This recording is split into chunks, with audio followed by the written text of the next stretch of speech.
Bonjour et bienvenue sur la chaîne de la Prakanda Senamuka. Si vous n'êtes pas encore abonné, je vous invite à le faire de suite. C'est gratuit et tout simple, cliquez sur le bouton s'abonner et n'oubliez pas d'activer la petite cloche pour rester informé de la sortie de chacune des vidéos de la chaîne et plus particulièrement des vidéos podcast, des entrevues avec une Twitch qui sortent chaque semaine tous les lundis et jeudis à 18h heure de Paris-Bruxelles et qui répondent à vos questions posées à la Prakanda Senamuka et à l'occasion desquelles nous nous retrouvons pour à peu près une heure désormais avec notre amie la Major Ilialana ici présente pour répondre à vos questions sans détour et sans faux semblant. Et de manière absolument impeccable comme d'habitude. Comment allez-vous, Ilialana ? Bonjour, je vais très bien, je vous remercie. Et vous ? Ah, mais tout pareil, je vous remercie. Sans souci, c'est toujours un plaisir de vous retrouver pour ces vidéos podcasts qui deviennent une véritable institution désormais. Qu'en pensez-vous ? Je ne sais pas si elles sont des institutions, mais elles sont toujours et de plus en plus importantes pour nous. Et je pense pour les gens qui nous écoutent aussi, puisqu'on n'a que des retours positifs. Donc c'est un vrai bonheur pour tout le monde. Et voilà. Eh bien exactement, Iliana, j'aurais pas dit mieux moi-même. Alors nous voici donc pour cette 34e entrevue. 34e entrevue, à l'occasion desquelles j'ai sélectionné, comme à mon habitude, 5 intervenants. Oui, je sais, ça fait beaucoup, mais comme vous voyez, à chaque fois, on y arrive. Hein. Ah, mais je vous l'ai dit, hein, vous savez, c'est pour vous. Hein. Je vous ai toujours dit, hein, l'essentiel, c'était de pouvoir intéresser les gens, de pouvoir satisfaire leur saine curiosité. Voilà, hein, le temps que ça prend, à la limite. Non, pas de souci pour moi. Eh ben, je n'en doute pas un instant. Bon, eh bien, si vous voulez, on y va de ce pas, on n'attend pas davantage. Vous avez la main, je vous écoute avec attention. Eh ben, allez, c'est parti. Alors, première question de Fabrice, qui nous dit ceci. Bonjour à vous deux, qui peut-être n'en fait qu'un, avec un sourire, à l'unité. J'ai un souci. Ilialana, c'est un joli prénom. Ah bah déjà non, Ilialana n'est pas un prénom. Un prénom, ça se distingue du nom de famille. Aucune de nous n'a de nom de famille. Par contre, nous avons des noms qui nous désignent effectivement, mais ce ne sont pas des prénoms. Voilà. Voilà, rectification immédiate. Alors, on va dire que c'est un joli nom. Et cela sert à nous identifier, nom, prénom, bon voilà, à nous humaniser en y focalisant l'imaginaire et l'affectif. Mais son homologue, intervieweur, là je crois qu'il s'agit de moi, quant à lui, ne l'a jamais formulé, est-ce à dire petit 1 qui n'en a pas, petit 2 qui en a trop, petit 3 qui ne veut pas être reconnu, petit 4 qu'il ne veut pas être nommé, petit 5 dans l'absolu, il pourrait juste porter des initiales comme au hasard IM ou JC, point de suspension, grand sourire. IM comme certainement Isidore Marcel et JC comme Jean-Claude, peut-être. Alors, Ilialana. Je regrette infiniment, mais je ne réponds pas à ça. C'est une question qui vous est posée personnellement. Hein, parce que ça ne vous concerne que vous. Hein. Moi, j'ai juste un joli nom, c'est tout. Ah oui, mais je vous l'ai dit, moi, je ne réponds à aucune question. Personne ne pourra me faire parler. C'est une question qui vous est posée, mais je refuse de répondre. Je suis désolé. Je me mets en grève, je fais un piquet de grève avec une pancarte, et puis voilà. Hein. Ah non, moi, je refuse de répondre. Enfin, Ilialana, allez-y, quoi. Laissez-vous qui répondez aux questions. Non, pas celles qui vous sont posées en propre et qui ne concernent que vous personnellement. Ce n'est pas à moi qu'à les poser, c'est à vous. C'est vous qui répondez aux questions. Répondez à la question. Non, je refuse de répondre à la question. Je ne répondrai pas. Même pas sous la torture. Oh, mais enfin, vous êtes terrible. Oui, je suis terrible, je sais. Je me fais rappeler Ilialana la terrible, comme vous. Ah non. Ah, depuis chez vous, on perd du temps. Enfin, une Twitch en grève, c'est la première fois de l'histoire de la création. Hein. Bon, si c'est comme ça, on va faire avancer, parce que... Ah là là. Alors, je ne l'ai jamais formulé. Oui, d'accord. Alors, il n'en a pas, d'une certaine manière. Il en a trop, d'une certaine manière. Je ne veux pas être reconnu. Peu importe. Je ne veux pas être nommé, peu importe. Et dans l'absolu, il pourrait juste porter des initiales comme au hasard, IM ou JC. Ah bon, on va dire Isidore Marcel alors. Hein, voilà, vous pouvez m'appeler Isidore. Voilà. C'est bon, ça va, Yelena, vous êtes remise, on va pouvoir y aller maintenant, passer à la deuxième, vous répondrez à la deuxième. Non, pas si elle vous concerne. Pas si elle vous concerne. Je ne réponds qu'aux questions d'ordre général et me concernant. Pas vous concernant en propre. Voilà. Ouais, bah alors. Bon, bah, deuxième question de Fabrice. Hein. Alors, vu l'état de conscience majoritaire actuel qui tient plus du mouton de Panurge que de la souveraineté individuelle pleinement assumée, ce basculement de civilisation me paraît tellement prématuré. Tu m'étonnes. Pour remédier à cela, serez-vous obligé d'accroître la répression et de quelque ordre pour progressivement amener l'humanité à se déformater de l'ignominie? Et il y a aussi une chose qui m'échappe profondément et qui me paraît contradictoire.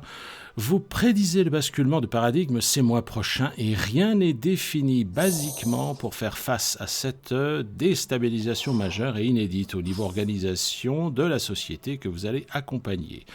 Tout semble très imprécis et vague dans vos propositions concrètes qui pourtant touchent les fondements de la société même d'une façon transitoire.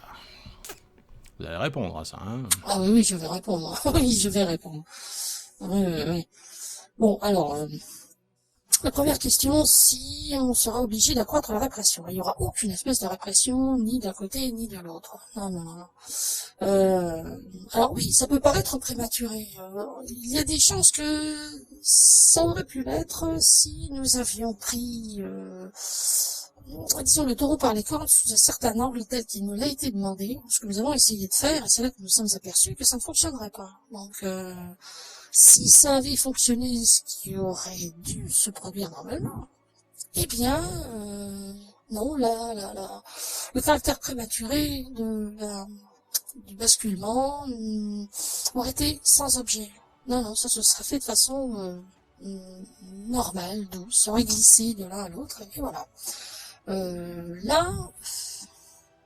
Là c'est différent parce qu'effectivement on se retrouve face à un positionnement de l'humanité qui reste attaché en termes de référence à ce que l'ennemi lui a enseigné comme étant la seule et unique réalité possible, et l'humanité n'en démord pas, enfin un peu, disons.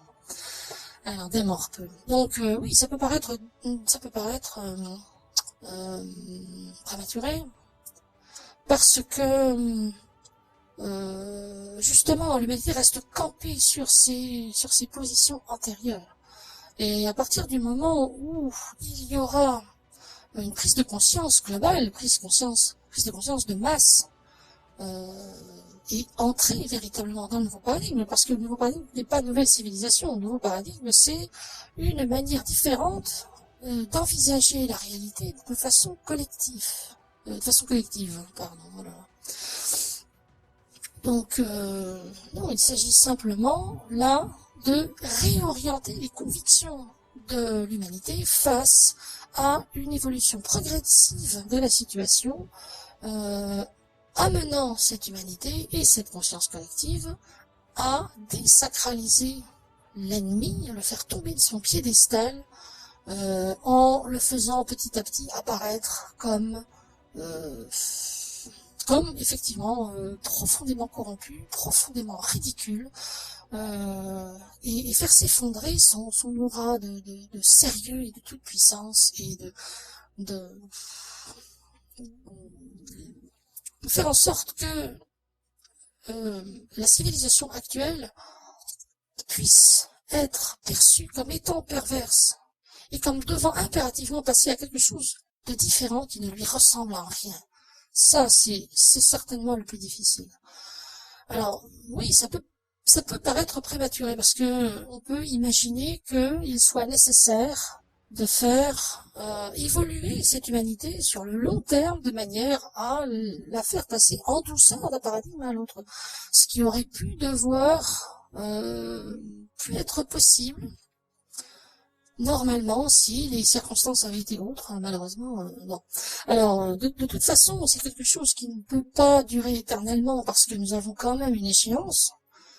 Cette échéance de la fin de cette année, là, on n'a pas tellement de choix. enfin, il est vrai que cette frontière ultime a tendance à fluctuer un peu dû au progrès réalisé par l'humanité. Mais nous savons aussi qu'il est absolument impératif que les choses aillent vite, parce que faire passer d'un paradigme à l'autre est une priorité absolue, on est d'accord, mais une fois que ce sera fait, il y a d'autres priorités absolues qui vont se présenter. Et celle-là commence à urger, en l'occurrence, même maintenant. Donc on se retrouve en flux tendu avec une accumulation de priorités absolues et on doit vite passer à la première, pouvoir passer à la seconde et traiter la troisième ensuite, avant de passer à la quatrième, etc. Donc c'est quelque chose, le manque de temps quelque part, est quelque chose qui est une véritable réalité aujourd'hui et il faut faire vite. Et les choses iront beaucoup plus vite qu'il y paraît. Alors on est dans une dynamique particulière qui va soumettre l'humanité à certains constats qui vont l'amener à réfléchir profondément, à la choquer intérieurement déjà, histoire de faire stopper le mental et ses certitudes absolues, ce qui va permettre à cette conscience collective de glisser sur un terrain qu'on aura préalablement savonné et les choses iront beaucoup plus vite qu'elles n'en ont l'air, qu'elles peuvent en avoir l'air encore aujourd'hui. Alors, quant à avoir des imprécisions, des semblants d'imprécisions, de vagues propositions, non, c'est beaucoup moins imprécis qu'il y paraît. Ça peut en donner l'impression. On nous a interrogé sur un certain nombre de points sur lesquels il n'y avait pas de certitude absolue, parce que il est hors de question d'imposer des dictates rigides à l'humanité. On n'est pas là pour ça.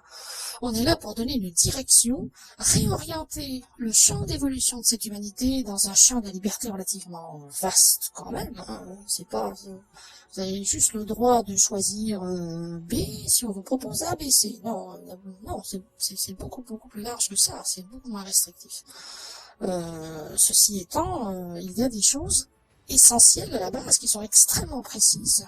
Et nous serons suffisamment, notre présence à nous, sera suffisamment marquée pour pallier à tout ce à quoi l'humanité ne pourra pas faire face. Et on enseignera en même temps à l'ensemble de l'humanité la méthode, la manière, la psychologie, disons, dans laquelle avancer sur ce terrain-là, encore instable, pour que petit à petit nous puissions nous désengager et laisser la place que nous occupions avant à l'humanité qui prendra soin d'elle petit à petit. Alors toujours sous notre encadrement, hein, pour finir, bon, on sera beaucoup moins, mais au départ, hein, on assumera tous les postes qui ne pourront pas être gérés par l'humanité elle-même jusqu'à ce qu'elle puisse l'être et prendre ses positions à notre place. Que ce soit au niveau de l'enseignement, que ce soit au niveau des services éventuellement, on fera tout ce qui est nécessaire pour faire à la place de l'humanité, tant qu'elle en sera incapable, lui apprendre comment le faire de manière juste, et ensuite nous démobiliser pour lui laisser la main. Donc, on peut difficilement projeter une vision proche de l'avenir dans le sens de ce nouveau paradigme par rapport à ce qu'on voit aujourd'hui. C'est difficilement possible. Effectivement, par rapport à ce qu'on voit, on a l'air de rentrer dans le mur. Mais non, si on est là pour, comme on l'a déjà dit, faire obliquer l'humanité, c'est pas pour rentrer dans le mur. Le mental voit de manière rectiligne. Il est incapable de voir de manière courbe. Notre chemin à nous conduit l'humanité sur une large courbe. Et elle est tellement éloignée du point qui se situe juste devant elle. Ce virage est tellement étroit qu'il faut y aller quand même prudemment, même si on doit aller vite, pour éviter que tout ça déraille. Alors, on fait le nécessaire, on applique les directives qui nous ont été communiquées en termes de possibilités concrètes permettant d'obtenir le résultat à coup sûr, celui que nous attendons. Et effectivement, le constat, depuis que nous appliquons ces directives les unes après les autres, nous sommes dans le constat effectif que ça fonctionne parfaitement. Donc c'est ce que nous continuons à faire de manière la plus parfaite possible. Et ça fonctionne à merveille. Il n'y a aucun problème pour ça. Mais il est vrai que du point de vue de la personne lambda aujourd'hui, regardant ce qui se passe, on ne peut pas distinguer mentalement le point d'arrivée. Ce n'est pas possible. Hein, on ne voit pas le virage, on ne voit pas la nouvelle orientation, on ne voit pas ce qu'il y a au bout du rail. Là, on voit uniquement ce qui est devant. Puis devant, c'est effectivement le mur. Et pour éviter de prendre le mur, eh bien, on va obliquer. Mais ça, le mental ne peut pas le percevoir encore. Donc, je dirais que cette impression de flou, trop flou, et d'objectifs prématurés, tout ça est une illusion mentale. Je dirais que cette illusion, quelque part, concourt au choc de l'humanité, qu'elle puisse se rendre compte qu'il y a des choses fondamentalement différentes que ce qu'elle s'imagine être possible pour seul et unique avenir possible. Parce que de toute façon, faire une projection rectiligne de la situation actuelle, il n'y aura jamais qu'un mur ou un autre au bout de cette direction-là. Il faut obliquer obligatoirement. Et ça, l'humanité doit impérativement le comprendre.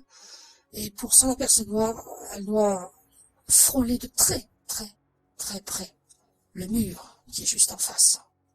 Une fois qu'elle verra ce mur arriver sur elle, et quand elle se verra, toujours mentalement, s'écraser contre, et quand elle verra que finalement, ça ne se produit pas, que quelque chose d'autre arrive, intervient de façon parfaitement inattendue, mentalement inattendue, là, les choses se révéleront intérieurement pour la très grande majorité de l'humanité. C'est ce qui est en train de se préparer.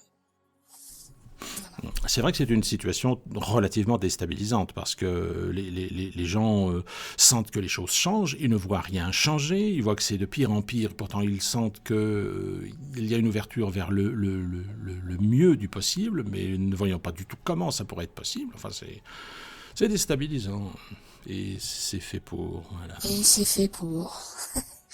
Oui, c'est fait pour, bien sûr. Bon, d'accord pour ça. Alors, commentaire de Fabrice. Personnellement, et si cela était en mon pouvoir, j'accorderais tout naturellement à Ilya Lana un prix Nobel de la connaissance, avec un C majuscule, s'il vous plaît. Wow.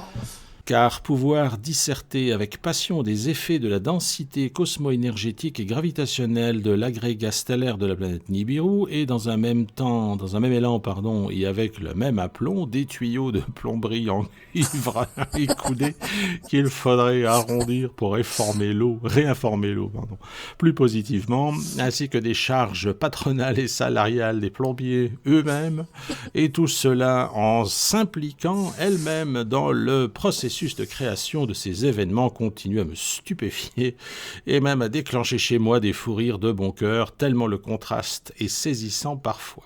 Mille merci encore pour cela et aussi pour avoir mis des mots sur des concepts archi indéfinissables comme l'absolu. Ma question, 1 plus 1 font-ils vraiment 2? Humour. Oh, vous êtes adorable. Vous savez, je ferai je sais pas, n'importe laquelle de nous aurait fait aussi bien, c'est pas moi personnellement. Vous excellez quand même dans votre domaine, Ilya Lana. Oh non, je vous assure que non, c'est pas vrai. Je connais des sœurs à moi qui sont bien meilleures dans ce que je fais ici, qui pourraient me remplacer très avantageusement. Je suis plus indispensable par le fait que j'ai les moyens technique, disons, de me rendre disponible plutôt qu'elle. C'est la seule chose que je... Enfin, merci beaucoup, c'est adorable comme remarque. Oui. Bah, il faut savoir tout faire dans la vie. Et pour le 1 plus 1 égale 2, alors? Ah oui, alors en fait, c'est vrai. Par contre, j'ai pas compris pourquoi ce serait de l'humour. Le 1 plus 1 font vraiment 2. Parce que 1 plus 1, font forcément 2. Non, pas du tout, absolument pas. Non, sur une base décimale, 1 plus 1, ça fait 2, effectivement. Si vous prenez un mode binaire, 1 plus 1, ça fait 10. Donc, vous voyez, tout ça est très, très, très relatif, quand même. Et 1 plus 1 égale 2, sur ce monde. Si vous prenez un autre monde suffisamment éloigné d'ici, c'est pas certain du tout. Le système algébrique peut être différent. Ah oui, les évidences le sont beaucoup moins qu'on pourrait l'imaginer. Ça, c'est une vraie réalité. Ça me fait penser Ça me fait penser à une espèce de devinette plus ou moins sérieuse quand même. Est-ce que vous savez, Lialana, s'il existe vraiment des éléphants roses, finalement? Ah oui, je la connais celle-là. Oui, je la tiens de vous d'ailleurs, il me semble. Bien sûr, oui, bien sûr, les éléphants roses existent. Ah, mentalement, ça fait bizarre comme ça. Hein. On va dire, ça y est, il y a là, elle a pété une durite. Hein. Mais non, non, les éléphants roses existent vraiment. Je vous le confirme. Allez, faites-nous le plaisir de nous donner la réponse, hein. L'explication mentale, allez-y. Allez, d'accord. Euh, les éléphants, il se trouve que les éléphants albinos sont roses, tout simplement. Comme quoi. Ah, vous voyez, hein. On dit quelque chose qui semble être incohérent, le mental, bah, bien sûr que non. Et puis quand on donne la véritable réponse, le mental arrive à s'y retrouver. Ah bah ouais, mais... enfin voilà, le mental est rarement émerveillé, rarement surpris dans le sens de l'ouverture de la conscience sur des choses, des réalités plus vastes finalement. Enfin bref, on ne va pas perdre de temps à épiloguer là-dessus. Je passe à l'intervenante suivante, Anne, encore une Anne. Bonjour et merci pour vos vidéos, votre présence et vos éclaircissements. Depuis que vous avez commencé vos actions contre l'ennemi, pourquoi n'avez-vous ou ne faites-vous rien contre les vaccins ou les tests, et ce afin de nous sortir plus vite de cette mascarade? Ça, c'est récurrent. Hein. Ça, on peut comprendre. Ils sont plongés à l'année dans cette aberration. Ils ont envie d'en sortir. Hein. C'est tout à fait normal. Alors, pourquoi on n'a rien fait contre ça? Alors, si on a fait quand même. Hein. On a déjà précisé que on avait décondensé les charges virales quand même relativement conséquemment. On a pris le problème à la source parce qu'on a vu arriver la mascarade en question avant qu'elle se déclare. Je rappelle quand même quand... je crois que c'était entre 2010, 2011, 2012. Je ne sais plus. Là, on n'était pas sur le flanc physique, donc j'ai pas dit sur le flanc physique, sur le plan physique. Oh là là là là. Nous n'étions pas encore sur le plan physique, donc les références temporelles sont un peu plus nettement plus floues. Enfin, c'était pas comme ça, c'était 2011, quelque chose comme ça, ou 2012. Enfin, bref, peu importe. Où l'ennemi a essayé de lancer sa pandémie de H1N1, même qu'ils s'en souviennent. Et ils avaient déjà creusé des fosses, ils avaient prévu des dizaines de milliers de cercueils en plastique, histoire de stocker les cadavres et tout ça. Et puis bon, on a décondensé tout ça, on a mis un terme à tout ça. Les arcades chimistes, en tout cas, ont travaillé dur là pour accompagner le mouvement, et effectivement, ça a fait effet pétard mouillé. Donc, leur pandémie, c'est déjà annoncé à la télé, oh, la pandémie, la grippe, oh là là. Et puis, après, c'était vraiment tout bête, parce qu'il y avait rien. La terrible pandémie a fait 1000 morts, c'est horrible, c'est une décimation. Et puis, pour finir, ils ont dû arrêter, faire comme s'ils n'avaient jamais rien fait, jamais rien dit, parce que c'était vraiment trop ridicule. Mais personne ne sait, personne n'a conscientiser le ridicule de cette situation. C'est passé comme ça. À l'époque, ça passait beaucoup comme ça. Aujourd'hui, ça passerait plus. Enfin bref, donc ils ont remis ça hein, avec le coronavirus. Alors, on a fait pareil. On a décondensé ce truc-là, mais ils avaient absolument besoin de cette pandémie. Ils avaient un besoin vital. Alors, comme ils ne pouvaient pas faire de pandémie, ils ont fait semblant qu'il y en avait une quand même. Voilà. Ils se sont pas laissés avoir une deuxième fois. Alors oui, effectivement, on a quand même traité énormément de choses, et tout le reste, ce sont des décisions politiques. Alors, on ne peut pas prendre les décisions politiques à la place des politiciens. Et il se trouve que, vu la tournure des événements, on est obligé d'accompagner le mouvement, histoire de ne pas prendre l'humanité de front. Parce que je vous signale, quand vous ne le sauriez pas, que si vous trouvez qu'il s'agit d'une mascarade, il y a encore une majorité de personnes qui croient dur comme fer à l'existence et à la nocivité de ce virus. Vous leur diriez, c'est la peste bubonique mondiale, la peste noire comme en Europe au Moyen-Âge. Mais pour eux, c'est pareil, hein, c'est exactement la même chose. Hein. Ils n'ont jamais vu de mort tomber dans les rues, mais si vous leur demandez, à la limite, en cherchant bien, ils pourront peut-être se souvenir une fois ou deux, même si ça n'a jamais existé. Des gens qui meurent de peur à l'idée de s'approcher à moins de 20 mètres de quelqu'un. On leur ordonnerait d'enlever le masque, ils le feraient pas. On leur dirait, bon, finalement, c'est fini. Ils diraient, non, je suis sûr que non, moi je continue. Hein. C'est ça le problème. Alors on est obligé d'accompagner tout ça, faire traiter tout ça comme un seul bloc, avec les gens qui savent que c'est complètement débile, et avec les gens qui croient dur comme fer que c'est absolument vrai. C'est très difficile à gérer. Bon, en l'occurrence, il y a des gens qui ont absolument besoin de ça, qui courent se faire vacciner. Ils y vont prioritairement. Il faut qu'ils soient vaccinés, et ils vont mourir ces gens-là parce que voilà, ils sont dans l'absolue incapacité de se servir de leur cerveau pour autre chose qu'à prouver le discours officiel. C'est un peu, par rapport à ce qu'Einstein disait relativement aux militaires, pour marcher au pas, il n'y a pas besoin de cerveau, il y a une moelle épinière, ça suffit. Mais pour ces gens-là, c'est pareil, pour se faire vacciner et faire ce qu'on leur dit, le cerveau, c'est pas utile, ils s'en servent pas. Une moelle épinière, ça suffit, ça permet d'y aller, on y va, puis voilà, c'est tout. Mais ces gens-là, voilà, ils disparaîtront obligatoirement, on peut rien en faire. Et bon, voilà. Donc on se trouve à une étape de ce plan où il y a obligatoirement, malheureusement, des pertes collatérales parce que ces gens qui préfèrent mourir, qui préfèrent donner leur vie plutôt que remettre en question le système, alimentent ça, ils alimentent cette réalité. Et on ne peut pas décider d'aller contre leur libre arbitre, d'estimer que ça, c'est réel. Et comme tout le monde partage cette même réalité, puisqu'elle a été conçue pour tout le monde à la base, on limite les dégâts partout où on peut, mais là où on ne peut pas, eh bien, on le fait pas, malheureusement. Voilà, c'est très très complexe à dénouer ça. Là, il faudrait en parler des heures pour établir la balance des différentes influences, des différentes catégorisations, des types de populations qui influencent dans tel sens par rapport à tel autre segment, qui sont influencés par autre chose et qui eux-mêmes ajoutent un élément personnel dissident par rapport à cette force qui crée des contre-réactions chez d'autres groupes. Vous n'imaginez pas la complexité de cet ensemble. Donc, à première vue, ça donne l'impression qu'on ne fait rien et puis qu'on laisse faire. Mais non, franchement non. Hein. Je prends uniquement pour exemple, je le redis, je l'ai déjà dit, on a sommé l'Union européenne d'éditer un décret qui oblige les États membres à interdire le caractère obligatoire du port du masque et de la vaccination. Maintenant, si les gens le réclament, on ne peut rien faire. Et si les États refusent de suivre les directives, ce qu'ils peuvent difficilement se permettre, là, ça fait intervenir d'autres contre-réactions de notre part.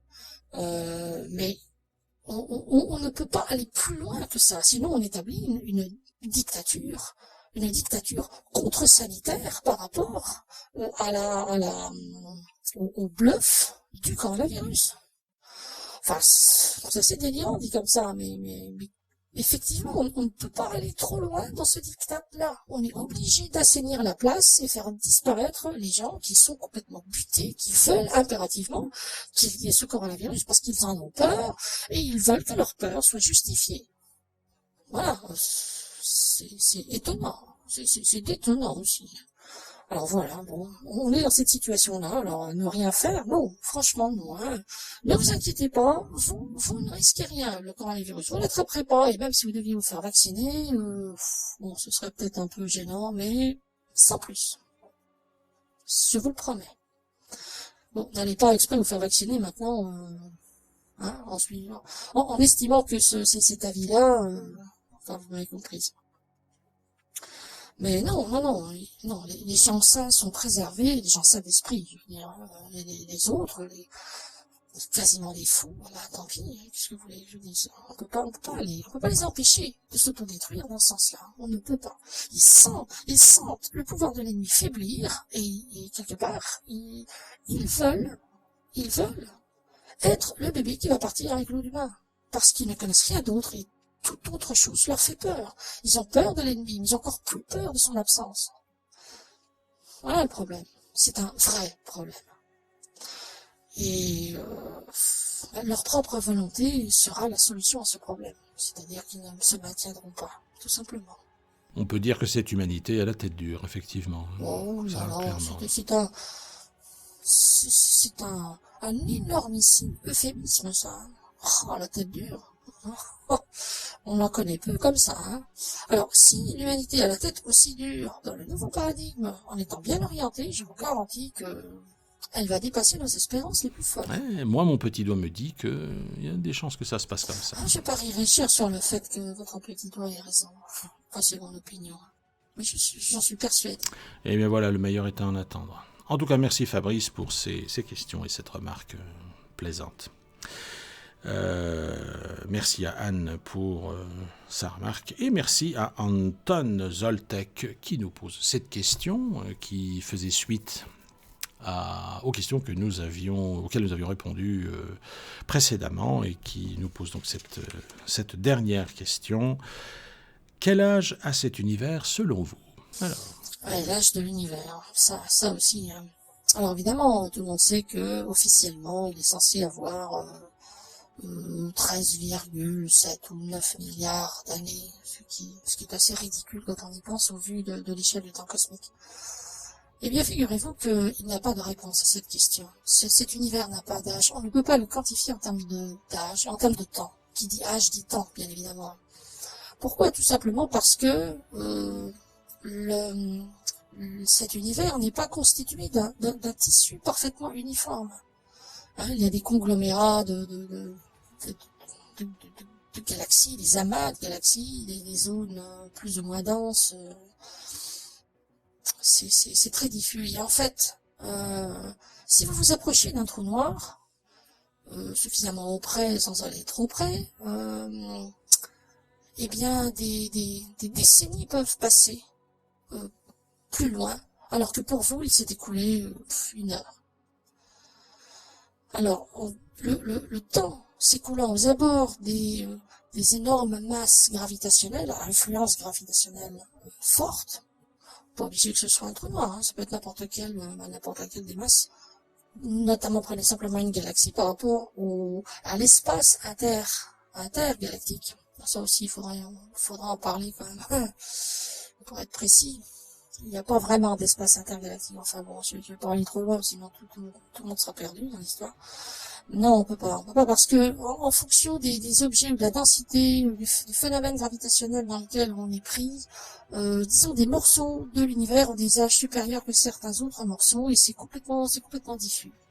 Il y a des zones de l'univers qui sont très jeunes, d'autres zones de l'univers qui sont extrêmement âgées. Et comme le dit Einstein, tout le monde sait ça, c'est la base, même les gens qui sont pas physiciens le savent, hein, connaissent cette réflexion. Le temps est relatif. Il n'a rien d'absolu. Le temps est une illusion. On ne peut pas dire. Imaginez, il y a des étoiles qui mettent jusqu'à 1 milliard d'années pour enclencher leur réaction thermonucléaire. Je crois qu'ils répondent au cycle proton-proton. Le souvenir est un peu vague, enfin. Et on en perçoit extrêmement loin. Non, il n'y a pas d'âge applicable à l'univers. C'est comme si votre bras vieillissait plus vite que votre œil droit, votre orteil gauche était beaucoup plus jeune que le genou droit. On peut pas. À la limite, si on peut faire un parallèle avec le corps, on peut dire depuis combien de temps ce corps est là. C'est pas le même corps en plus, parce que tous les 11 ans, la quasi-totalité de toutes les cellules du corps ont été intégralement remplacées. Donc c'est plus du tout le même corps. C'est un nouveau corps qui ressemble à l'ancien et qui a pris quelques rides en plus, quelques anomalies supplémentaires dues à un défaut de réplication cellulaire qui n'est pas tout à fait aussi parfait qu'il le pourrait. Donc vous voyez, on peut pas. Alors les physiciens estiment que la lumière qu'ils perçoivent le plus loin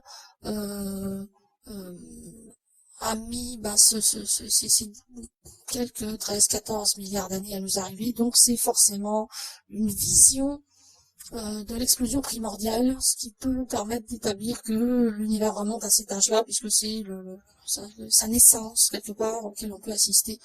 Mais c'est complètement ridicule parce qu'à partir du moment où l'univers est né, si tant est qu'il soit né comme les scientifiques prétendent qu'il l'a été, d'une certaine manière c'est pas faux, eh bien cet instant-là, l'univers étant beaucoup plus petit, forcément, beaucoup plus concentré et comprimé. Le voyage de la lumière était quasiment instantané d'un bout à l'autre, si tant est qu'il y a un bout à l'univers. Enfin, faut y aller. Si on ne peut pas établir des postulats aussi simplistes que le font les scientifiques de pointe. Même les prix Nobel, hein, bon, ils se rendent bien compte. Je reviens toujours sur cette remarque de Philippe Guimond, qui est quand même décidément un type extraordinaire, et qui disait que le problème de l'esprit scientiste, c'était de se reposer entièrement sur des modèles. On conçoit des modèles, on disait que le modèle il était bon, et si ça correspond pas, ben tant pis, on dit que c'était bon, c'était faux. Voilà, non, il faut que c'est le modèle. Hein, la réalité, on s'en fiche. Il faut que le modèle soit respecté. On ne peut pas procéder comme ça, c'est pas possible. Donc on ne peut pas chiffrer non plus l'âge de l'univers. Alors il y a de nouveaux calculs qui ont été établis sur base une compréhension quand même beaucoup plus profonde et qui ferait remonter l'univers à, je crois, au moins 70 milliards d'années. Sans être absolument certain que ce soit tout à fait exact, mais c'est une approximation. Mais au moins, on a quelque chose d'un peu plus cohérent, là. C'est, effectivement. Mais encore, on peut dire ça, effectivement, mais, non. On peut pas, finalement, parce que, on estime que la distance séparant la galaxie la plus proche de nous, à savoir la galaxie de la constellation d'Andromède, qui se trouve à je crois, 2,2 millions d'années-lumière de nous, se trouve justement à cette distance, et donc on peut estimer cette distance par rapport au temps que met la lumière pour arriver. Enfin voilà, plus ou moins. Mais la lumière, elle voyage à cette vitesse, c'est vrai, mais elle suit un maillage spatio-temporel précis. À cette vitesse-là, prenez une fibre optique. Une fibre optique, vous tendez cette fibre optique sur 1 milliard de kilomètres, admettons, hein, en tout droit. Alors forcément, la lumière voyage là-dedans et mettra le temps que met la lumière pour voyager à cette distance. Pouf, de l'autre côté, vous aurez le temps passé la lumière qui sera arrivée à l'autre bout de cette fibre optique. Maintenant, faites la même chose sur cette distance-là. Vous tracez cette fibre optique, où vous faites des spires, vous faites une boule, une pelote, hein, une pelote de cette fibre. Finalement, elle va pas rectiligne, elle est toute mélangée, et elle prend, admettons, je sais pas moi, je vais dire au hasard, hein, j'en sais rien, 5000 km de long. Mais il y a quand même 1 milliard de kilomètres de fibres à parcourir, même si elle est en pelote. Donc sur ces 5000 kilomètres, vous envoyez l'impulsion lumineuse au départ, et à la sortie, 5000 kilomètres plus loin, eh bien, vous aurez la sortie de l'émission lumineuse après le temps qu'il lui aura fallu pour parcourir 1 milliard de kilomètres de fibre optique. Et non pas 5000 kilomètres de fibre optique. Il lui faudra le même temps pour parcourir cette distance, ces milliards de kilomètres, si la fibre est tressée ou en pelote, que si elle est rectiligne. Évidemment, la pelote, elle prend moins de distance. Pourtant, la distance de la fibre optique est la même. Donc, les scientifiques vous diront, eh bien, pour parcourir 5000 kilomètres, il faut autant de temps que pour parcourir 1 milliard de kilomètres quand on est un photon. Ce qui est ridicule. Parce que là, il y a soit oubli intentionnel de considérer une donnée fondamentale de cette histoire. Eh bien, pour estimer la distance d'une galaxie à l'autre, c'est exactement ce qui se passe. En fait, elles sont beaucoup plus proches. Et la lumière se déplace en ligne droite, effectivement, mais selon un maillage des structures de l'espace qui, eux, ne sont pas rectilignes. À la vue, ça paraît être rectiligne, mais ça ne l'est pas. Ça, ce sont des fondamentaux de la physique de demain qui restent à découvrir et qui vont bouleverser l'idée qu'on se fait de l'univers, qui de toute façon est une projection mentale collective. Enfin, là, c'est encore autre chose. Donc voilà, alors la réponse à cette question, l'âge de l'univers, c'est impossible à déterminer, c'est comme si je vous demande quelle est la différence entre un canard. Ouais. Bon, il existe, la réponse existe en l'occurrence, mais enfin, bon, ceux qui ne connaissent pas ne peuvent pas la trouver. Pourtant, il y a une forme de logique. Bah, c'est pareil, on ne peut pas répondre à cette question-là parce que on, on est hors du cadre dans lequel on croit se trouver. Hein. Désolé. Enfin, disons que entre 13 et 15 milliards d'années, certainement pas. Certainement pas. C'est obligatoirement plus long. Beaucoup, beaucoup, beaucoup plus long. Mais inquantifiable. C'est tout. C'est vrai que vous êtes calé, hein, comme il y a un nom d'une pipe. Hein. Oh là là, chapeau. Hein. Eh bien, moi, j'attends avec impatience le jour où l'humanité, globalement, sera aussi calée que ça. Et normalement, elle devrait l'être si on l'avait pas, si on l'avait pas bridé, quasiment estropié cognitivement. Mais ça viendra. Ça viendra. Eh ben, c'est encore une fois que les bonnes nouvelles. Voilà, donc merci Anton Zoltek pour cette question intéressante hein, qui ouvre quand même des perspectives bien plus vastes que la simple question pourrait laisser présupposer. Alors il ajoute une remarque également. Je ne vois pas pourquoi vous mettez tant d'importance sur la durée des vidéos dès lors qu'elles sont intéressantes et qu'on peut toujours les interrompre si on n'a pas le temps. Alors effectivement, bon... Quelqu'un a déjà fait une remarque en disant qu'il fallait que j'arrête de vous agresser, Lialana, en vous pressant, parce que ça stressait notre auditoire. Donc voilà, donc je ne vous stresse plus non plus, et puis voilà, on fait comme ça va. Ah ouais, je sais, hein, il y a mes admirateurs qui prennent ma défense, hein, devant le tyran que vous êtes. Non mais ça va, il n'y a pas de problème. Que personne ne s'inquiète, tout va bien. Quand j'ai pas envie, je réponds pas, hein, vous avez vu tout à l'heure, voilà. Non mais il y a une raison à ça, effectivement. Il y a quand même une raison de ne pas dépasser ce temps-là parce que tout simplement, l'idée est que si quelqu'un qui ne connaît pas ces vidéos de podcast débarque comme ça et puis choisit une vidéo au hasard et qu'elle dure des heures quasi, ça va être rédhibitoire, on va pas écouter jusqu'au bout, ça va être trop long, enfin voilà. C'est vrai que plus c'est court, plus c'est attractif. Bon, après, ça ne tient qu'à ça. Mais bon, c'est pas bien grave. Ah oui, ça c'est un fait qu'on ne fait pas d'une biche ce qu'on veut, hein, dans une pipe. Plutôt pas. Alors, donc on continue hein, avec une question de Joël. Bonjour à vous deux et gratitude pour vos réponses. Que pensez-vous du don d'organes ? Malgré qu'ils partent d'un bon sentiment, ne présente-t-il pas des inconvénients tant pour le donneur, trou dans l'éthérique même après la mort du corps physique, que pour le receveur, perturbations physiques, émotionnelles, sentiment de manifester des traits de personnalité du donneur, etc. Alors, Eliana. Il est un fait indubitable que ce n'est pas anodin du tout. Ça, il est clair que c'est quelque chose de quand même relativement délicat et qui peut effectivement poser des problèmes. Alors, dans les temps plus anciens, avant qu'il n'y ait de tige tutélaire, je dirais que c'était relativement problématique pour le donneur, entre guillemets, parce qu'il faut voir qu'aujourd'hui, au départ, il fallait avoir sur soi un papier autorisant à prendre les organes si jamais on était victime d'un accident mortel, par exemple, les secours viennent et puis automatiquement il y a des gens de la banque d'organes qui vient avec au cas où il y aurait quelque chose à prendre, etc. Ça c'était avant. Ensuite, il fallait avoir impérativement un document sur soi interdisant de prendre les organes parce que par défaut, ils étaient autorisés à prendre ce qu'ils voulaient sans le consentement de la personne. Bon, la dictature, elle s'exerce absolument à tous les niveaux. Donc bon, le problème c'est pas le trou dans l'éthérique parce que à la limite l'éthérique il reste en place lui.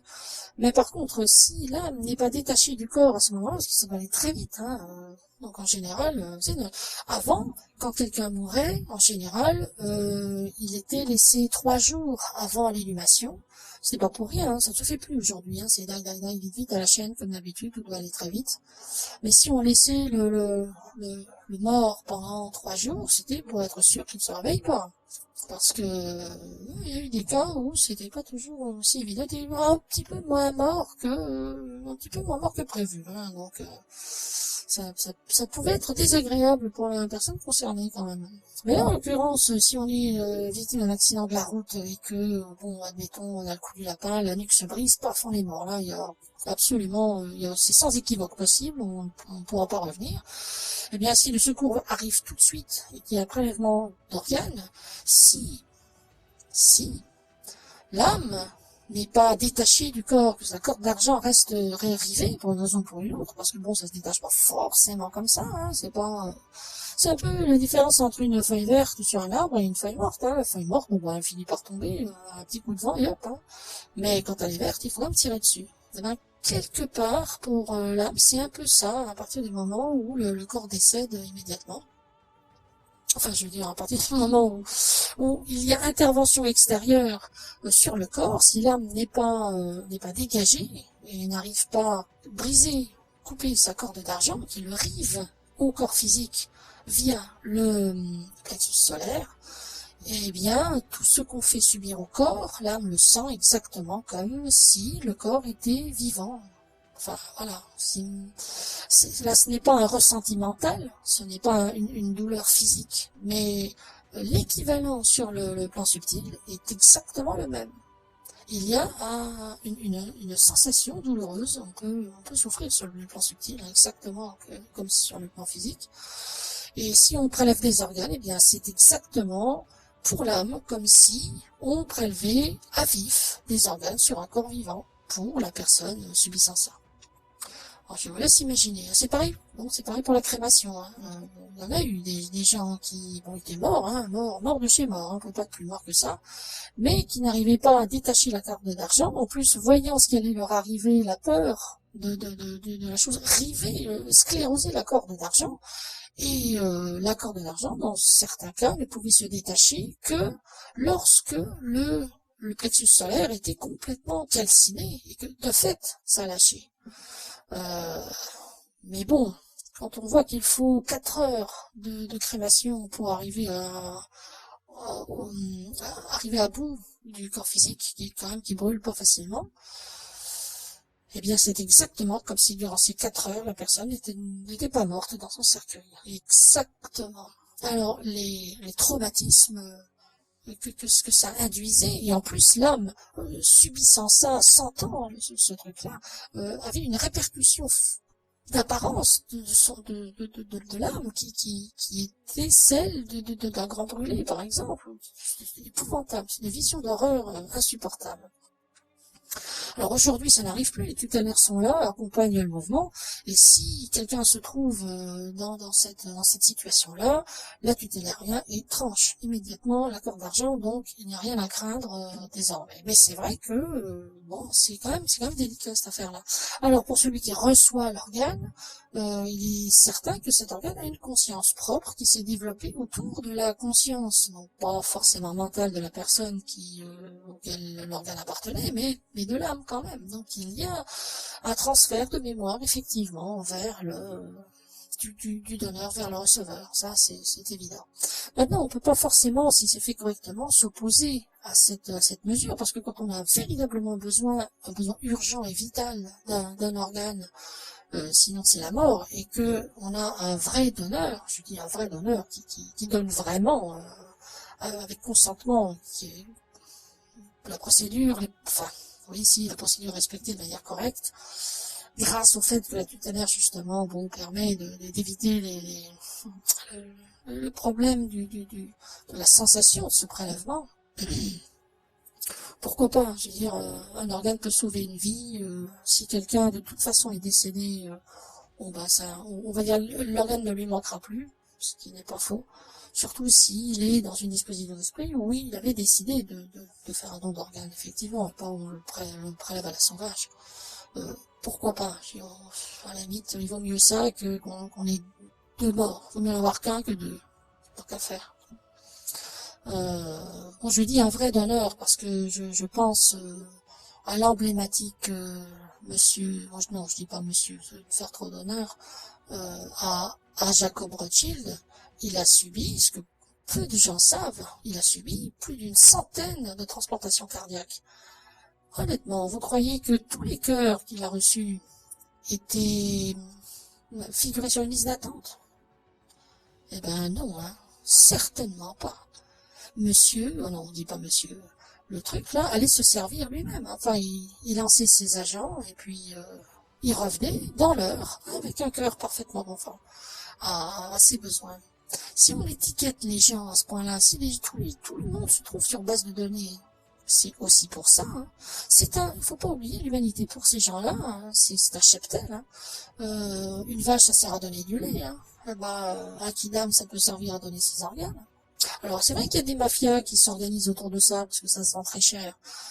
Mais ça c'est pour les ultra riches, ce n'est pas pour les maîtres du monde. Les maîtres du monde, eux, savent où aller chercher ce dont ils ont besoin et ils vont le prendre. Ni plus ni moins. Donc, bon, évidemment, dans ces circonstances-là, c'est plus que criminel. Mais quand c'est fait de manière correcte, pourquoi pas? Pourquoi pas? Mais on n'en aura plus besoin dans les temps relativement proches et futurs, parce que il sera possible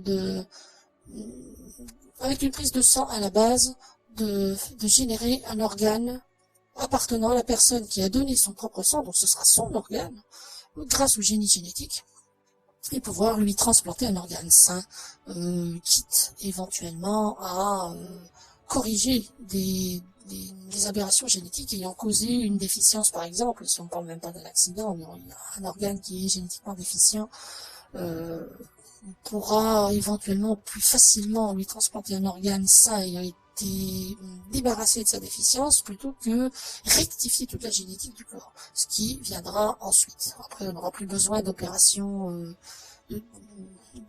chirurgicales du tout. On n'aura plus besoin d'ouvrir le corps physique, plus du tout. Enfin voilà, donc ça c'est vraiment c'est dans un avenir quand même pas tout près, mais pas si loin que ça. Et pour l'instant, bon ben quand il n'y a pas mieux, la transplantation d'organes c'est quand même pas mal. Ça peut donc sauver des vies. Voilà. C'est vrai que dès qu'on touche à l'incarnation, c'est quand même quelque chose de relativement délicat. Hein. Il y a des choses qui sont c'est pas si évident. Hein. On dit que le corps est sacré, la vie est sacrée. Alors, encore une fois, il faut s'entendre sur ce qu'on appelle être sacré. C'est lié à la vie. À partir du moment où le cycle de la vie est respecté, où les règles, les lois de la nature sont respectées, tant soit peu, on peut nager dans le sacré comme on veut. Il y a aucun problème. Hein. C'est une compréhension absolument indispensable qui est à la base d'un comportement parfaitement droit et juste. Ce sont pas les prérequis religieux ou les philosophies un peu bizarres. Non, ça tient de l'opinion personnelle, même si c'est partagé par des milliards de gens, ça change rien. C'est quand même de l'opinion déviante par rapport à ces lois de la nature. Hein. On a fait sa petite cuisine soi-même et on invite les gens à adhérer à cette cuisine. Bon, ben pourquoi pas. Mais on n'est quand même pas forcément dans le juste, sur prétexte qu'il s'agit d'une religion, si droite ou sincère puisse-t-elle être. La base fondamentale, elle est quand même dans les lois de la nature. C'est la nature qui préside au vivant. Donc, voilà. Et à partir du moment où ce vivant est là pour être évolutif, il ne peut l'être que si les lois de la nature sont respectées. Donc, il n'y a que la nature qui soit évolutive. Voilà. Contrairement au discours chrétien, par exemple, qui a beaucoup combattu la nature, les règles, les lois ou les entités de la nature, ce qui n'était pas forcément injustifié à cette époque-là, puisque les consciences de la nature étaient particulièrement révoltées durant l'âge de fer contre l'humain, etc. Bon, après, ça devient une histoire un peu compliquée, disons, juste pour évoquer les choses comme ça. Mais oui, le corps est sacré, l'incarnation est sacrée, la vie est sacrée. Et, bon, on peut faire quelques entorses à partir du moment où ça n'entame pas le caractère évolutif de la chose. Voilà. Si la personne qui veut donner ses organes est vraiment consentante et si les mesures sont prises pour que ça n'entrave pas sa propre évolution et que ça permet que finalement une autre vie continue et qu'elle soit évolutive, bah, tous les critères sont respectés, il n'y a aucun problème avec ça. Excellente démonstration, effectivement. Alors, seconde question de Joël, que je vais coupler avec la question de Micheline H, puisqu'il s'agit du même sujet. Donc, Joël nous demande ceci. L'euthanasie pratiquée en fin de vie afin d'abréger les souffrances du corps humain, quand il n'y a pas d'espoir de guérison, constitue-t-elle réellement une violation des lois cosmiques ou divines, comme l'affirment les religions ? Et donc en parallèle, nous avons la question de Micheline qui nous dit ceci. Merci pour tout ce que vous faites pour l'humanité. J'ai fait le choix de vous suivre parce que vos interventions me font réfléchir plus profondément. C'est une excellente raison, ceci dit. J'aimerais savoir s'il y a des conséquences sur la mort assistée en fin de vie, s'il vous plaît. Merci. Les conséquences, on ne sait pas trop de quel ordre. Je suppose... Enfin, je ne sais pas. Débrouillez-vous avec la question. Hein, comme d'habitude. Oui, comme d'habitude, je reconnais bien. Là. Ne vous en déplaise, c'est une marque de confiance, hein, vous en conviendrez. Eh oui, j'en conviens, vous en faites pas. Alors, l'euthanasie, je vais prendre la question, je vais prendre copie, s'il vous plaît, merci. L'euthanasie pratiquée en fin de vie afin d'abréger les souffrances du corps humain quand il n'y a pas d'espoir de guérison constitue-t-elle réellement une violation des lois cosmiques ou divines comme la des religions? Absolument pas. Non, ce sera même autorisé effectivement à partir du moment où l'incarnation empêche, enfin, ne représente plus un creuset permettant à l'âme d'évoluer sur le plan physique, elle n'est dès lors plus nécessaire. Alors autant se retirer, préparer son retour correctement, se mettant à jour, et puis voilà. Donc non, effectivement, c'est vrai que une maladie, bon, à la limite, si la maladie ne fait pas souffrir, je dirais, c'est pas un gros problème, dans la mesure où ça peut permettre à l'âme quand même de faire face à une situation, il a géré, obliger la conscience mentale, la personnalité, sous l'impulsion de l'âme, à gérer un détachement profond. Ça peut être très, très, très instructif, ça. En revanche, si on a une maladie qui est dégénérative, qui est handicapante, qui est douloureuse, et effectivement sans espoir, ça peut arriver quand même, hein. Là, on est en fin de vie, l'incarnation est terminée. Et tout le reste, c'est un surplus désagréable qui n'est pas évolutif du tout, qui serait potentiellement plus traumatisant qu'autre chose. Donc là, effectivement, il vaut mieux mettre fin à cette incarnation, tout simplement, avec l'accord de la personne concernée, bien évidemment. Hein. On peut imaginer qu'une telle personne ait davantage peur de la mort que de souffrir. Elle préfère aller jusqu'au bout, en s'accrochant à la vie. Personne ne peut avoir l'autorité requise pour décider qu'il doit en être autrement. Contrairement à certains médecins belges qui n'hésitent pas à achever les personnes, même contre leur consentement clairement exprimé. Je dis belge parce que c'est européen et que dans certaines conditions, l'euthanasie est permise là-bas. Bon, ça, on le sait aussi, et ces gens-là, ils risquent pas de revenir très, très vite. Je parle des médecins, bien évidemment. Voilà, donc non, évidemment, il n'y a absolument aucun problème. Vous savez, les religions ont un esprit extrêmement étroit. On leur dit un truc, et ils le gravent dans le marbre, et quoi qu'il arrive, à la vie, à la mort, il faut respecter ça, et fanatiser les gens autour de cette idée-là. Toujours pareil. Mais non, en l'occurrence, non, absolument pas. Alors, pour la question de Micheline, quand ça, s'il y a des conséquences, s'il y a une mort assistée, les conséquences pour l'âme, c'est simplement qu'il y a une délivrance de la pesanteur de l'enfer que peut représenter la fin de la vie du corps actuellement occupé.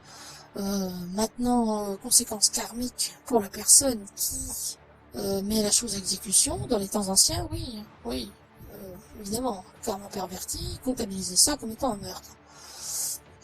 Puisque envers et contre tout, tu ne tueras point. Hein. Bon. Évidemment, aujourd'hui, c'est vraiment complètement différent. Alors, ce qui se passera, c'est que l'euthanasie sera effectivement autorisée de manière absolument générale dans la nouvelle civilisation, mais sur autorisation d'une prêtrise exclusivement. Je rappelle que la prêtrise est une niche qui a autorité pour rendre la justice. Elle n'est pas adjointe au corps d'armée. C'est ça qu'on dit une tige blanche, en l'occurrence, les autres étant une tige rouge ou noire. La tige blanche, donc la prétorie, doit donner son consentement parce qu'elle a la capacité de sonder l'âme, de savoir ce que l'âme veut vraiment. Et des raisons pour lesquelles les choses se passent pour elle, et pourquoi il y a cette maladie, pourquoi on l'achèverait éventuellement, qu'est-ce qui serait le plus évolutif pour l'âme en l'occurrence, sachant qu'il y a toujours la possibilité de retirer l'âme tout en laissant le corps en vie. Alors le corps, lui, de toute façon, il réagit comme un ensemble de systèmes nerveux à des stimuli de douleur, etc. Mais il n'y a plus rien à l'intérieur pour conscientiser cet état-là. Donc, la prétorie donnera l'autorisation au médecin, éventuellement, d'abréger les souffrances des personnes. Je pense que les choses se passeront un peu différemment, mais dans ce premier temps, il y a des chances que ce soit comme ça. De toute façon, cette autorisation sera donnée, cette autorisation d'assister la mort de quelqu'un qui n'a plus aucun avenir du tout, et un avenir court et particulièrement désagréable. Maintenant, que les choses se passent différemment sur les plans subtils, il y a de fortes chances aussi. Que les deux rejoignent une même chose, c'est-à-dire que l'âme soit retirée de son corps et que le corps soit éteint, c'est effectivement très probable. Mais encore une fois, jamais sur décision médicale, exclusivement sur décision prétoriale. Voilà. Eh bien, merci Eliana. J'espère que à la fois Joël et Micheline seront satisfaits de cette réponse. Si ce ne devait pas être le cas, eh bien, comme d'habitude, renvoyez-nous un formulaire pour demander des précisions complémentaires. Ma chère Eliana, je vous remercie pour ces excellentes réponses une fois de plus. Nous sommes arrivés à la fin de cette 34e entrevue. Je vous souhaite une bonne semaine. Je vous donne rendez-vous pour la 35e. Portez-vous bien en attendant, que tous se portent bien. Et je vous souhaite une bonne semaine et vous donne rendez-vous donc pour la prochaine. Eliana, bien à vous, bonjour chez vous, faites une grosse bise à vos sœurs pour moi. Eh ben, je n'y manquerai pas. Merci, bonne semaine à vous aussi. Et donc, à bientôt à tout le monde et à la prochaine. Si c'était possible, je voudrais passer un petit message personnel. Je voudrais juste envoyer un gros hug à notre ami Shivan et un bisou aussi. On m'a envoyé un la dernière fois, donc je retransmets. Un bisou à Marjo Arsenault. Voilà, c'était juste pour le petit clin d'œil. Excusez-moi de l'intervention. Oh bah c'est tout mignon ça. Voilà, on a de la chance Marjo. Ah, excellent, c'est très bien Eliana, vous avez raison. Merci les amis, à tout bientôt. Si cette vidéo, podcast vous a plu, eh bien comme d'habitude, merci de bien vouloir la liker et éventuellement la partager. Et si vous avez des suggestions, des remarques, des témoignages ou des questions à poser à la Prakanda Selamuka ou à Eliana à titre personnel, eh bien n'hésitez pas à vous rendre à l'adresse habituelle amgt.link/questions afin de nous les transmettre. Les commentaires sont modérés mais ouverts. Laissez-nous-y un petit mot, ça nous fera toujours plaisir. Alors je précise aussi que le nombre de questions qui nous est envoyé est croissant, donc on essaye de les traiter au maximum de nos possibilités, évidemment. N'hésitez pas à nous en envoyer encore sur tous les sujets qui vous importent tout simplement, et nous ferons notre maximum pour répondre le plus vite possible, évidemment, de manière à ne pas vous laisser patienter trop longtemps malgré tout pour obtenir cette réponse attendue. En tout cas, merci à chacun pour votre précieuse collaboration, ainsi que pour ceux qui nous envoient donc ces questions et qui font marcher la boutique. Et je vous donne, donc rendez-vous à jeudi. Allez, portez-vous bien et à tout bientôt. Allez, bye bye.